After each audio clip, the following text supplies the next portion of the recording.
Yesus. Ini hatiku tak sempurna, perlu campur tanganmu dalam hidupku. Hatiku mengasihimu, hatiku mengasihimu, hatiku ingin mengenalmu, ingin mengertimu. Tuhan, kau lihat isi hatiku, hatiku mengasihimu, hatiku mengasihimu, hatiku ingin mengenalmu, ingin mengertimu. Tuhan, kau lihat isi hatiku, Tuhan, kau lihat isi hatiku, Tuhan, kau lihat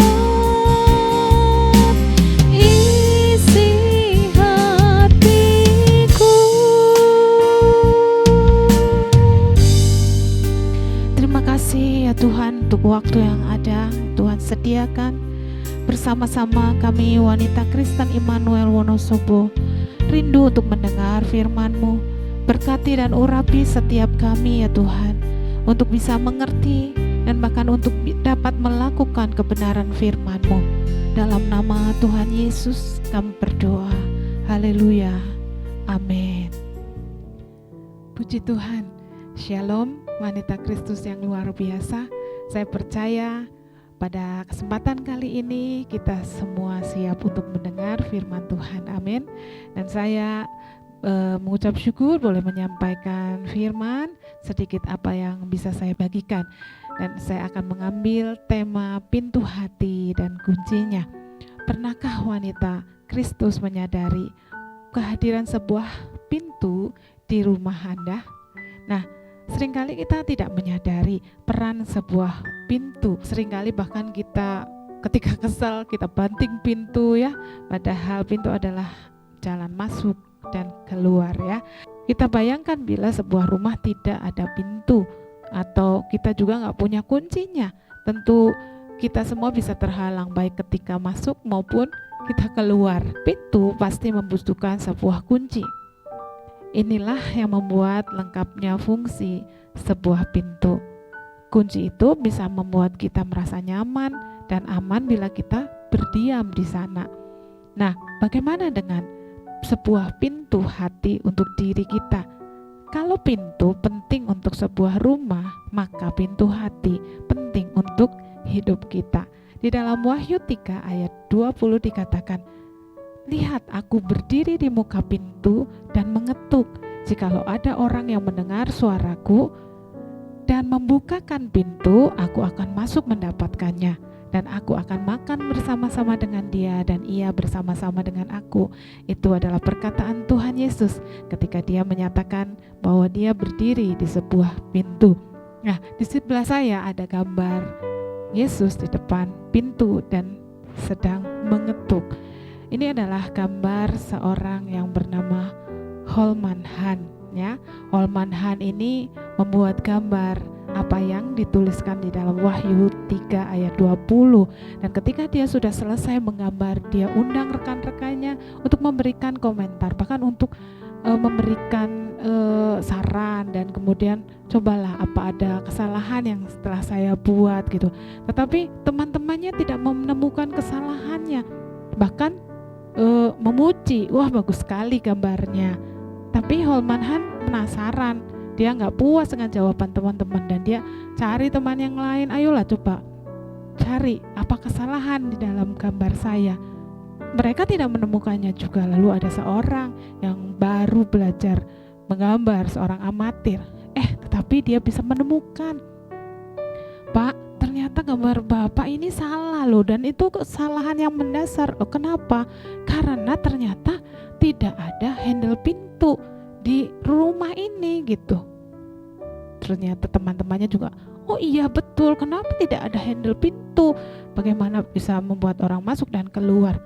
Lalu Pak Holman ini berkata, oh tidak, itu bukan satu kesalahan, itu tidak suatu keteledoran.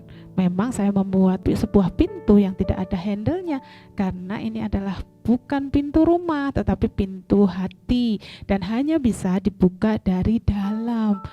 Oh begitu, akhirnya rekan-rekannya bisa memahami. Lalu kita akan lihat ternyata rumah-rumah zaman dahulu, bahkan kalau dibilang benteng-benteng kastil dulu ya, rumahnya besar-besar, itu pintunya memang tidak ada handle pintunya ya. Jadi dari luar orang mengetuk hanya dengan sebuah logam karena tebal dan harus dibunyikan dengan logamnya, tak tak tak gitu. Nah, hanya bisa dibuka dari dalam. Nah, hati kita adalah pintu. Kita bisa menabung segala rasa di sana ya, baik suka dan duka di balik sebuah pintu. Kita juga bisa menyimpan semua pengalaman hidup kita, baik yang menggembirakan maupun yang membuat hati kita susah.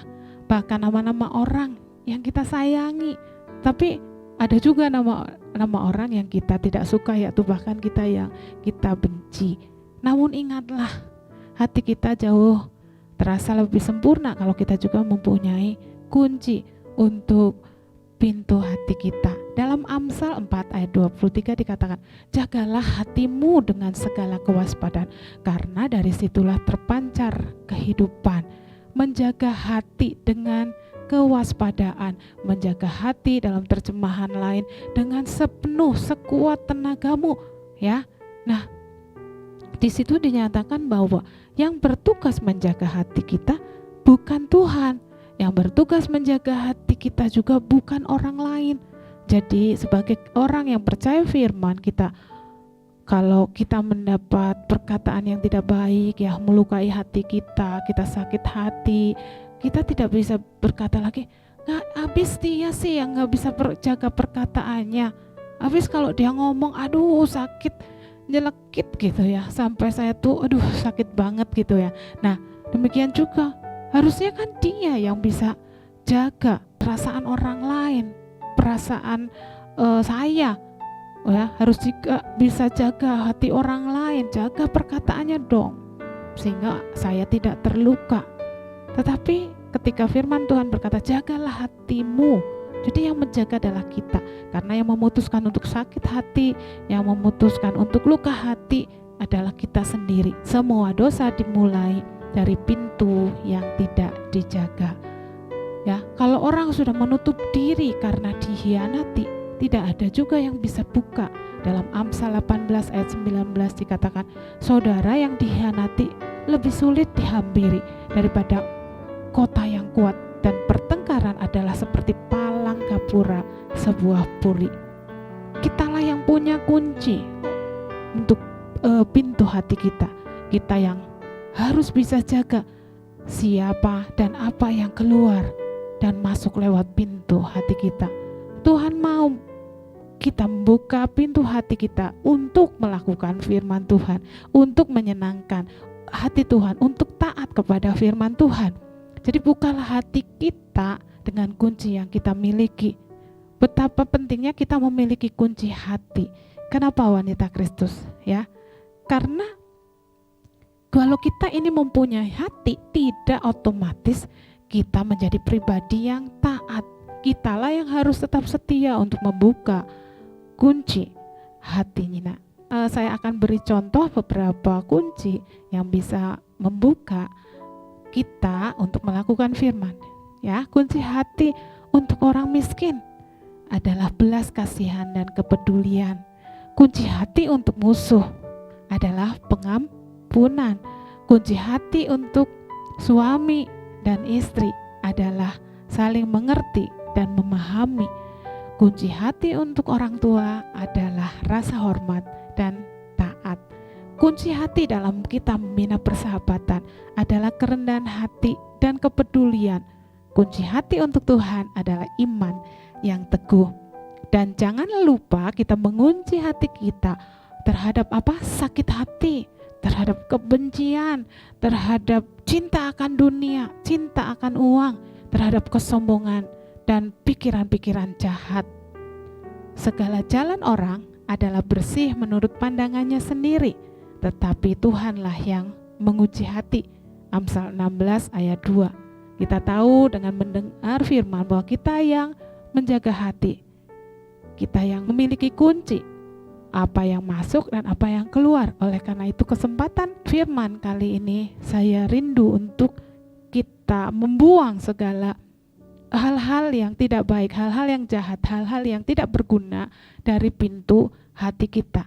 Buang semua pikiran jahat, segala perseteruan, segala pikiran negatif, sakit hati, dan izinkan agar firman Tuhanlah yang boleh masuk. Segala apa yang baik, apa yang benar, apa yang mulia, kita boleh berikan seluas-luasnya untuk kita dapat melakukan firman. Haleluya.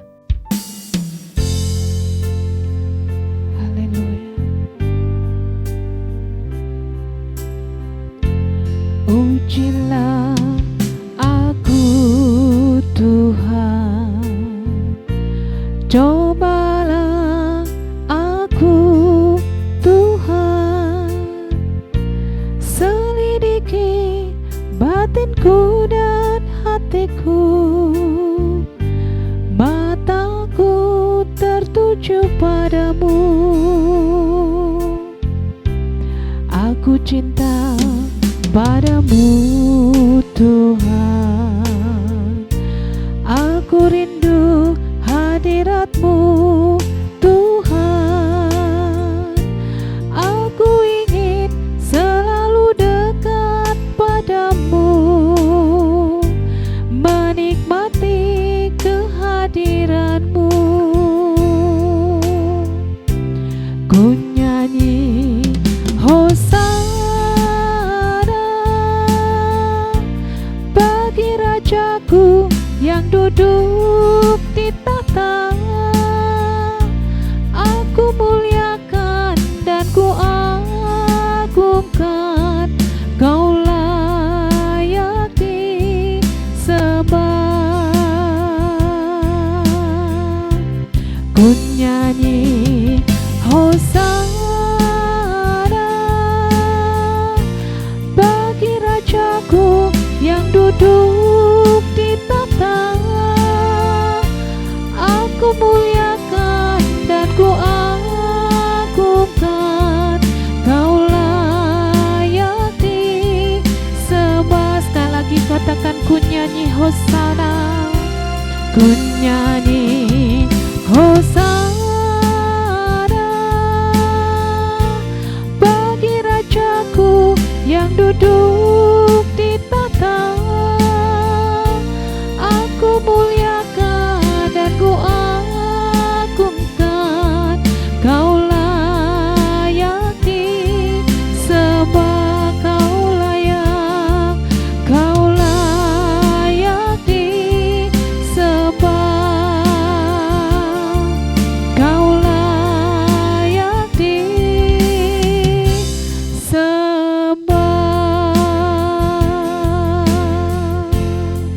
Haleluya Tuhan, ini setiap hati kami terbuka di hadapan Engkau.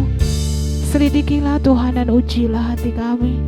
Ampuni kami Tuhan, kalau selama ini kami tidak menjaganya dengan baik, sehingga yang masuk adalah segala kemarahan, kekecewaan, kepahitan, penghakiman, pikiran negatif, dan bahkan pikiran yang jahat.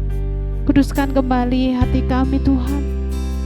Dan mulai saat ini kami mau menjaga hati kami dengan segala kewaspadaan, menjaga apa yang masuk dan apa yang keluar. Dan kami mau masukkan apa yang baik, apa yang benar, apa yang mulia, kehidupan Tuhan yang daripada Engkau. Biarlah kami memiliki ketaatan untuk melakukan kebenaran dalam nama Tuhan Yesus. Haleluya, haleluya, amin.